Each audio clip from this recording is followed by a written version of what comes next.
Penumpang pesawat Pelita Air diamankan petugas keamanan Bandara Internasional Juanda Sidoarjo.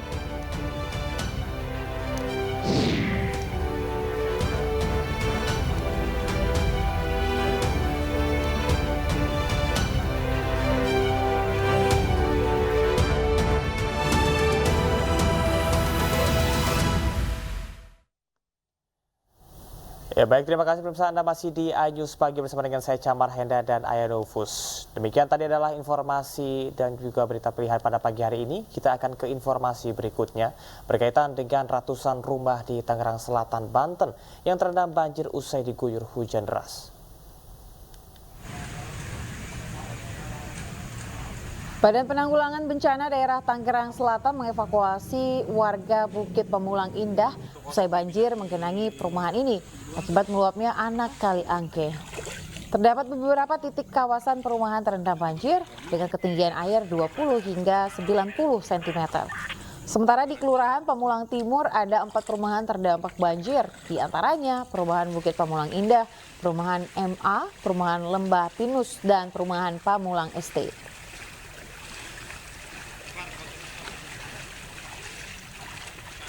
Halo. Sementara korban banjir di Kabupaten Aceh Singkil kian bertambah, terdata sebanyak 21.092 jiwa terdampak banjir di 29 desa yang berada di 5 kecamatan. Kecamatan tersebut adalah Simpang Kanan 5 desa, Gunung Meriah 3 desa, Kuta Baharu 3 desa, Singkil Utara 2 desa, sementara di Kecamatan Singkil banjir merendam 16 desa. Banjir masih terjadi dengan ketinggian berkisar 50 cm hingga 1,5 meter. Selain merendam rumah warga, banjir juga merendam sejumlah fasilitas umum, fasilitas pendidikan, masjid, dan sejumlah kantor pemerintahan.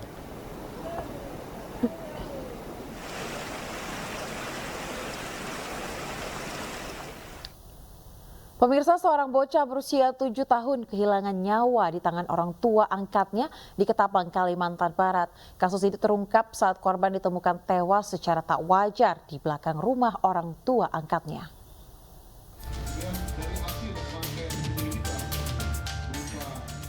Polisi menetapkan SST dan YLT, orang tua angkat bocah perempuan 7 tahun YE yang ditemukan tewas akibat penganiayaan di Kecamatan Sandai, Kabupaten Ketapang sebagai tersangka. 5 karyawan yang bekerja di toko milik YLT juga ditetapkan sebagai tersangka karena diduga melakukan kekerasan terhadap korban. Kasus ini terungkap saat korban ditemukan tewas tak wajar di belakang rumah orang tua angkatnya pada 23 November 2023. Polisi pun menyelidiki dan mengotopsi jasad korban. Dari rekaman kamera pengawas ditemukan bukti yang mengarah pada para pelaku. Maka diduga kuat telah terjadi tindak pidana perbuatan kekerasan yang menyebabkan meninggalnya korban saudari YE, di mana penyidik juga menetapkan sebanyak 7 orang tersangka dalam perkara ini. Untuk mempertanggungjawabkan perbuatannya, ketujuh pelaku mendekam di balik jeruji besi Mapolres Ketapang. Ya pemirsa, kita ke informasi selanjutnya. Ini terkait dengan pembunuhan yang terjadi di Jagakarsa, Jakarta Selatan, di mana sang ayah ini diduga sebagai pelaku pembunuhan tengah diperiksa polisi. Sementara sang istri dalam perawatan rumah sakit diduga akibat menjadi korban KDRT suaminya. Dan berikut laporan Helmi Sajangbati dari Jagakarsa, Jakarta Selatan. Saat ini baru saja proses evakuasi terhadap keempat jenazah dari para korban dibawa ke Rumah Sakit Polri oleh pihak kepolisian. Sebelum dievakuasi ke Rumah Sakit Polri, kepolisian dari Puslapfor Polri, Dokes Polri juga sudah melakukan olah TKP di sekitaran lokasi. Diketahui keempat korban bernama Fiona Audrey berusia 6 tahun, Sophia 4 tahun, Arsa 3 tahun, dan Aska 4 tahun. Saat ini juga bisa saya sampaikan untuk ayah korban sudah berada di Polsek Jagakarsa dan sudah diamankan, dan saat ini dalam proses pemeriksaan intensif oleh pihak penyidik kepolisian. Sementara sang ibu dari para korban diketahui masih berada di rumah sakit sejak hari Sabtu karena sedang dalam perawatan karena mengalami dugaan tindak kekerasan dalam rumah tangga yang diduga dilakukan oleh sang suami. Dari Jakarta Selatan, Den Helmi Sayangbati melaporkan. Diduga kesal dengan perilaku anaknya, seorang ayah di Sukabumi, Jawa Barat tega menganiaya anak perempuannya. Video korban usai dianiaya ayahnya diunggah warga dan viral di media sosial.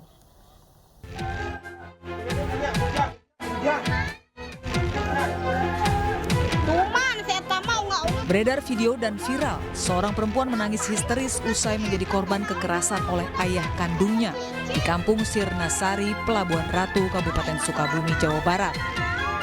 Dalam video terlihat korban yang diketahui bernama Anis menjerit dan menangis hingga mengundang perhatian warga. Usai videonya viral, unit PPA Satreskrim Polres Sukabumi langsung mendatangi rumah korban. Pelaku yang berinisial WA itu langsung diamankan ke Polres Sukabumi untuk menjalani pemeriksaan. Dari hasil pemeriksaan sementara, penganiayaan ayah kepada anak kandungnya itu bukan kali pertama terjadi. Sering terlibat adu mulut, lalu korban diusir oleh tersangka. Korban setelah kejadian berhasil menghilangkan diri, dan ini yang menjadi tantangan dari penyidik. Pelakunya ada, korbannya nggak ada. Akhirnya dilakukan penelusuran dan berhasil ditemukan bahwa korban melarikan diri, menghindari daripada kejaran atau trauma dari ayahnya. Kini pelaku masih menjalani pemeriksaan intensif di unit PPA Satreskrim Polres Sukabumi. Dari Sukabumi, Jawa Barat, Budi Setiawan, iNews melaporkan. Video amatir proses evakuasi penumpang pesawat Pelita Air pasca adanya ancaman bom viral di media sosial, dan dari peristiwa tersebut 1 orang diamankan dan kini masih dalam pemeriksaan Polmal Juanda. Pilot ada apa sih?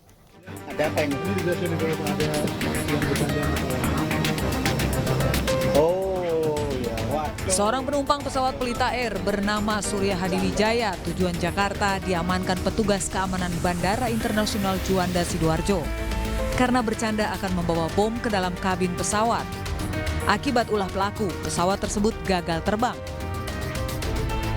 Dari keterangan tertulis pihak Angkasa Pura Juanda, ancaman bom tersebut hanya bercanda saat pesawat berjalan menuju landasan pacu dan terdengar oleh kru pesawat. Adanya kejadian ini tidak berdampak pada jadwal penerbangan lainnya dan pesawat Pelita Air dengan nomor penerbangan IP205 telah melanjutkan penerbangannya menuju Jakarta. Kini pelaku masih dimintai keterangan oleh Polisi Militer Angkatan Laut Juanda. Pilot ada apa sih? Ada apa ini? Sebelumnya beredar video amatir proses evakuasi penumpang Pelita Air bernomor IP205 karena ada ancaman bom.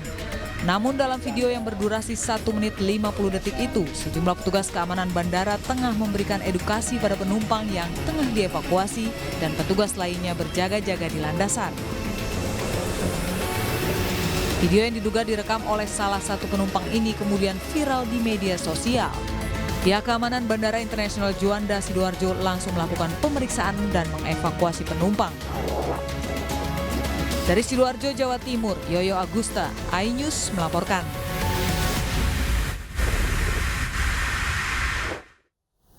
Pemirsa, sebanyak 37 atlet dari 16 provinsi berkumpul dalam ajang Popsi Pool Circuit 2023 Seri 6 yang secara resmi digelar di Kota Makassar, Sulawesi Selatan. Kompetisi ini menjadi panggung adu kemampuan terbaik dalam rangka memperebutkan ranking nasional. 10 pemain terbaik akan mendapatkan spot Indonesia International Open 2024. Seri ke-6 dari Popsi Pool Circuit ini digelar pada tanggal 4 Desember hingga 7 Desember 2023 di Labewa Q-Sport, Kota Makassar, Sulawesi Selatan. 37 atlet dari 16 provinsi bersaing memperebutkan posisi tertinggi dalam klasemen Popsi dengan menunjukkan kebolehan mereka dalam beradu strategi dan keterampilan di meja biliar. Tentu kita berharap bahwa kegiatan ini bisa menambah animo masyarakat, khususnya Sulawesi Selatan dan lebih khusus lagi Kota Makassar, untuk bisa tertarik. Dan tentu saja kami dari Koni Kota Makassar selalu memberikan apresiasi dan insya Allah memberikan dukungan terhadap pelaksanaan kegiatan ini. Kita berharap dari sini anak Makassar banyak mengikuti dan itu bisa berkembang menjadi atlet nasional nanti. Selain memperbaiki peringkat, turnamen ini juga menjadi ajang latih tanding para atlet jelang Indonesia International Open Januari 2024.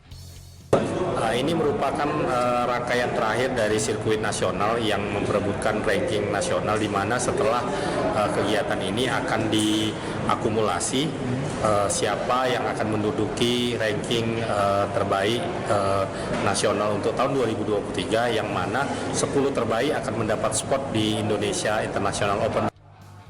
Kota Makassar menjadi kota terakhir pelaksanaan pertandingan Popsi Pool Circuit 2023 seri ke-6 setelah Pekalongan, Jakarta, Jogja, Palembang, dan Balikpapan. Dari Makassar, Sulawesi Selatan, Julius Vin, iNews melaporkan. Pemirsa, kompetisi kasta tertinggi Liga Futsal Profesional musim 2023-2024 resmi bergulir di Surabaya, Jawa Timur. Pada laga perdana, Giga FC Metro menang telak 5-2 atas Halus FC Jakarta. Sementara di laga kedua, Bintang Timur Surabaya menang 4-2 atas Unggul FC Malang.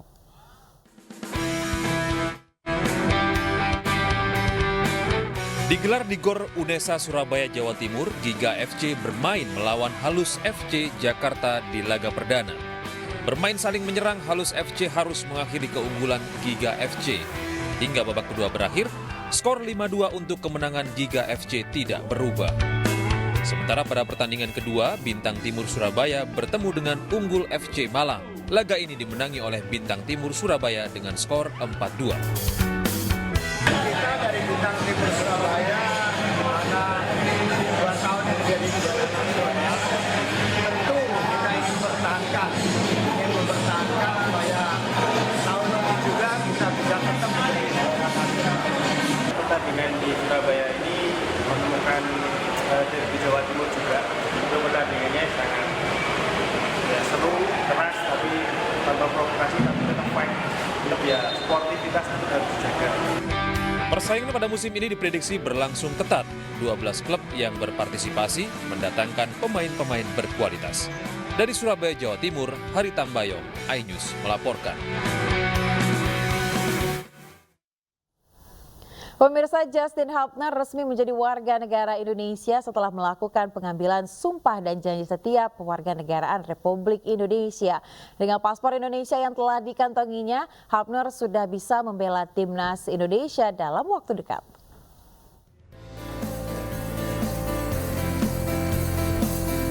Justin Hubner resmi menjadi warga negara Indonesia setelah melakukan pengambilan sumpah dan janji setia kewarganegaraan Republik Indonesia di Kanwil Kemenkumham DKI Jakarta pada Rabu pagi. Proses naturalisasi Hubner telah selesai sejak dimulai pada Oktober 2022. Pada perjalanannya prosesnya sempat rehat karena beberapa alasan. Naturalisasi Hubner bahkan sempat nampak batal karena dipanggil timnas Belanda U20 pada awal Maret 2023. Namun ternyata PSSI melanjutkan naturalisasi Hubner sebagaimana diumumkan pada awal November lalu. Setelah melalui berbagai drama dan proses yang panjang, Hubner kini sudah resmi menjadi WNI. Ia mengaku tidak sabar untuk segera membela timnas Indonesia. Happy to be here. Want to thank everyone who come here for me. Hopefully we can achieve a lot of things with the national team. I can't wait to play, so I'm really happy to be here. I hope we can go to the World Cup, of course, and the Asian Cup. I hope we can win some games there, and yeah, we're gonna make Indonesia proud. There's nothing more that we can do.